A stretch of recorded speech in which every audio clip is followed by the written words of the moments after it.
우리의 항상 영원한 숙제인 증여 중에서 현금 증여가 이제 빈번하게 일어나는데 부모 자식 간에 돈 왔다 갔다 하는 경우도 많잖아요. 네. 그래서 현금 증여하는 데 있어서 이렇게 하시면은 조금 낫다. 일반적으로 많이 알고 계실 건데 한 세 가지 정도 주제를 선정을 해봤는데 네.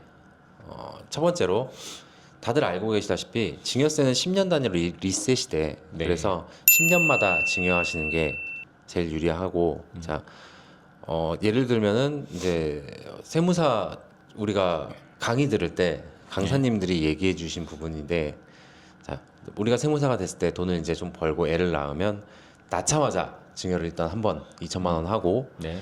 그 다음에 11살이 됐을 때 2천만 원 또 미성년자니까 증여하고 21살이 됐을 때 대학생이잖아. 네. 돈이 어디 있겠어?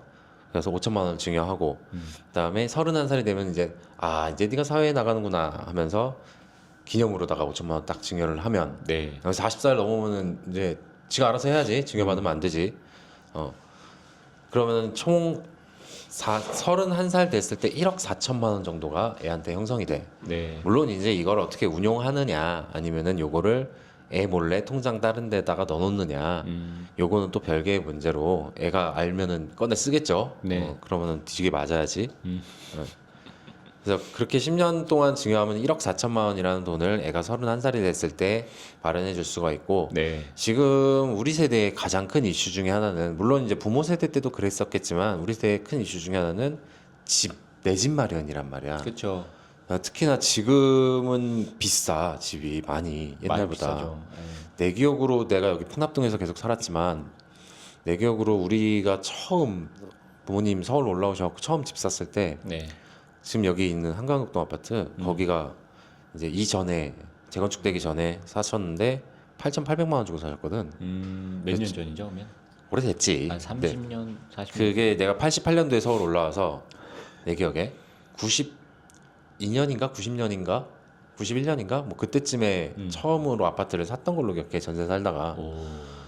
부모님께서 야 걔 부자냐 대출 끼고 뭐하고 부자죠. 따지면은 완전히 되게 얼죽신에 들어가신 거네요. 고급 9급 공무원으로 두 분 시작해가지고 단칸방 기억도 있어. 나는 어렸을 때 진짜 어쨌든 이거는 뭐 추억 얘긴데 그렇게 사셨던 게 지금은 뭐 물론 시간이 많이 지났지만 저번 정권 들어서 어마어마한 폭등을 이루고 나서 지금 뭐 기본 서울에서는 10억 이하로는 아파트가 없다라고 보는 게 정설인 것 같고 맞습니다. 근데 뭐 저번에도 얘기했지만 10억 모아갖고 살려면은 몇 년을 모아야 돼. 물론 대출 낀다고 하더라도 어마어마한 시간이 필요하죠. 지금 집을 살려면. 그래서 이렇게 여유가 되시는 분들은 이렇게 미리 10년마다 증여를 하셔갖고 자금을 마련해 주시면 좋을 것 같고 네. 자 여기에 연관해서 자 세 번째 주제로 먼저 갈 건데 혼인 출산 증여 공제가 생겼죠. 예. 혼인 출산 증여 공제는 생겼습니다. 평생 한 번만 돼요. 네. 결혼 두 번 한다고 두 번 주는 게 아니야. 네. 애 두 번 날 수 있지 애는. 결혼 두 번 하면 안 되지만 안 될 건 없지만 어쨌든 자 평생 한 번 1억을 받을 수 있어요. 각각의 부모님한테 1억을 받을 수 있으니까 만약에 뭐 여유가 된다라는 가정하에 와이프와 부모님이 1억 그리고 우리 부모님이 1억 뭐 40대 때 결혼한 사람들은 추가로 5천만 원 더 받을 수 있으니까 1억 5천, 1억 5천, 3억에 각각 1억 4천씩 하면은 그러면은 솔찬해요. 3억에다가 1억 4천씩이니까 5억 가까이가 마련이 되는 거야. 거기에 대출 끼고 뭐 하면 가능하죠. 서울에 이제 펼쳐져 나가는 물론 근데 줄만한 여유가 있으신 분들이나 이것도 가능하다. 맞습니다. 우리 부모님은 더 이상 줄 게 없습니다. 준 것도 길러줬잖아. 네. 주는 부모님이 이상한 게 아니라 줄 수 있는 부모님을 이 둔 감사한 자식이 거죠. 자식이 복 받은 겁니다. 뭐 가능하면 우리가 직접 성공해가지고 집 사고 하는 게 제일 좋은 거고 네. 뭐 일단은 그게 힘든 사회에 살다 보니 이런 이슈들이 많이 부각되는데 자 혼인 출산 증여 공제는 평생 한 번이고 자 혼인 신고일 출생 신고일 기준으로 전후 2년 안에 증여가 가능해요. 2년 안에. 네. 그리고 결혼하기 직전인데 증여는 받아야겠다. 네. 라고 한다면 청첩장 같은 걸로 또 소명은 가능하고 대신에 증여받은 날 기점으로 2년 안에 혼인신고를 올려야 돼요. 뭐 애 같으면 미리 낳겠다. 솔직히 이건 좀 오바고 적어도 임신이 됐다라는 진단서 정도로 증명해서 증여를 미리 받고 뭐 애는 당연히 자연스럽게 나오는 거니까 시간이 지나면 10달인가? 네, 10달이요. 그죠? 난 애가 없어서 잘 몰라요 그건. 이 혼인 요거는 24년 1월 1일 이후부터 가능한 거죠? 아니요 24년 1월 1일 날 개정이 됐는데 그 전에 저기 애를 낳거나 네, 혼인을 혼인 해도- 신고를 한 사람도 받을 수 있어요. 오. 신고일 기점으로 2년 안쪽에 들어가면 그렇게 개정이 됐고 현금만 가능합니다. 현금으로 줬을 때 애가 우리 애가 자식을 그러니까 손자를 낳았다고 해서 내가 집을 줄게. 그래서 혼인 출산 증여 공제를 일부 빼자. 요거는 안 된다라고 지금 법령에 나와 있어요. 그러니까 현금만 가능하다는 거. 네. 그리고 두 번째로 다시 이제 올라가서 자 현금 증여를 함에 있어서 요거는 뭐 공제 비과세 범위 요런 게 아니라 요거는 좀 현금을 많이 주고 싶다. 네. 네, 얼마 전에 상담한 건도 자식한테 30억을 주고 싶다라는 주는데 어떻게 기간을 쪼개서 어떻게 줘야 되냐라는 상담을 했었는데 자 이렇게 현금을 많이 주시는 경우에는 세율이 훅 올라가죠. 네. 10억이라고 가정을 해볼게요. 대략 10억이라고 가정을 해갖고 아들 한 사람한테 왜 또 우린 항상 남자가 먼저 나올까? 자 딸이라고 할게요. 급하게 갑자기 바꿨는데 자 딸한테 10억을 주겠다. 네. 그러면은 증여공제 5천만 원 이전에 준 거 없다고 가정하고 증여공제 5천만 원 차감하고 과세표준은 9억 5천이니까 30% 세율이에요. 네. 그럼 누진공제 빼고 세율 곱하면 산출세액이 2억 5천 정도가 나와. 2억 5천 2억 2,500. 네. 2억 2,500 정도가 나오는데 요거를 얘가 결혼을 했어. 그래서 뭐 딸이라고 했으니까 이제 아들이 아니라 사위, 딸, 손자, 손녀도 있어. 네. 그래서 얘네 가족한테 주는 거니까 네. 니네 잘 살으라고 그 10억을 쪼개가지고 준다라고 생각을 해봐. 아, 네. 네 명한테. 세율의 분산 효과를 노리자는 거야. 두 번째 주제는 증여 받는 사람을 좀 분산시키면 네. 세율이 감소하는 효과가 생기겠죠. 우리 모든 소득, 모든 세금이 곱해지는 모든 소득은 쪼개면 분산 세금보다는- 효과가 생겨요. 네, 그렇죠. 세금은 인별로 계산이기 때문에. 그러면 예를 들어 아들한테 4억 주고 네. 며느리한테 1억 주고 손자한테 2억 5천, 손녀한테 2억 5천 준다고 하면은 네. 아들은 20% 세율로 줄어. 음. 며느리가 10% 10% 세율이 되고 네. 손자 손녀는 20% 세율로 각각 올라가요. 근데 네. 전체 30% 세율이 분산돼 갖고 평균 한 20%가 조금 안 되는 세율로 줄어드는 거잖아. 네.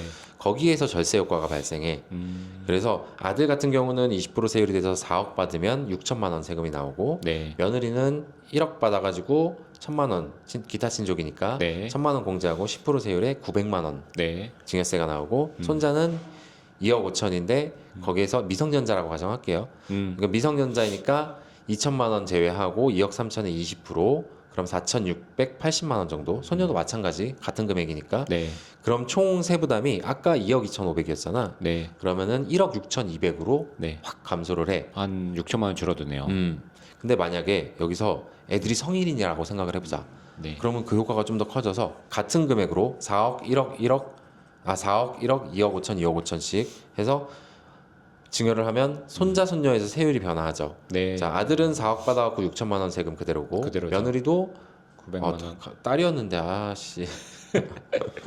딸과 사이를 바꿔주시고. 자 사위는 아니 잠깐만. 그러면 안 돼요. 딸은 4억 받아갖고 6천만 원 세금 그대로고 사위는 1억 받아갖고 받아서 900만 원 세금. 그대로죠. 근데 손자 손녀가 자 할증이 달라지네요. 아까 위에서도 할증과세 얘기를 안 했는데 네. 할증과세가 이제 대를 건너뛰면 내가 내 밑에 있는 비속들한테 증여를 할 건데 바로 밑에 있는 비속한테는 아들 딸한테는 그냥 세율만 곱하면 되는데 네. 요 아들 딸이 살아있는데도 불구하고 네. 건너뛰어서 손자 손녀한테 주면은 산출된 세액의 30%가 할증이 돼. 아, 네. 그거를 대습상속 대습증여라고 하는데 네. 이건 전문 용어니까 그냥 건너뛰면 30%가 할증이 된다 세금이. 그 정도로 이해하시면 되는데 아까 4,680만 원 손자 손녀 나온 그 금액도 네. 할증과세를 적용을 한 거예요. 네. 그럼 여기서도 할증과세가 물론 되겠지만 손자 손녀가 5천만 원까지 공제가 되잖아. 네. 그래도 20% 세율인 건 마찬가지인데 산출세액이 3천만 원으로 나오고 할증과세가 3천만 원에 30%. 그래서 900만 원이 올라가서 3,900만 원 인당. 자, 할증과세도 결국에 나온 세금에다가 30%를 할증하는 거기 때문에 나온 세금 자체가 지금 5천만 원 증여공제가 2천에서 5천으로 올라가기 때문에 나온 세금이 성년이 됐으니까 3천만 원으로 줄어들었잖아. 네. 거기에 할증되니까 3,900만 원과 4,680만 원이라는 금액 차이가 발생하는 거야. 네. 그럼 여기에서 인당 1,600만 원 정도가 600만 원 정도가 더 감소가 되잖아. 맞습니다. 그러면은 자 손자 손녀는 할증과세 하더라도 3,900만 원씩 2억 네. 5천 줬을 때 그러면 총세 부담은 최초 2억 2,500에서 1억 4,700까지 네. 세부담이 줄어들 수가 있어요.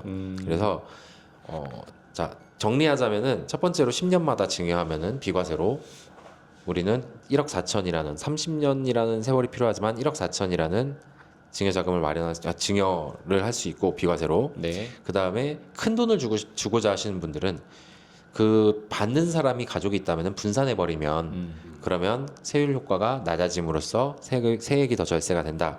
그리고 또 다시 비과세로 어떤 혼인이나 출산이라는 이벤트가 있을 때는 네. 자 평생 한번 1억은 그냥 줄 수 있다. 네. 요 정도 팁 알고 계시면은 증여 계획 짜시는데 좀 괜찮지 않을까라는 네. 생각이 드네요. 자 오늘은 여기까지.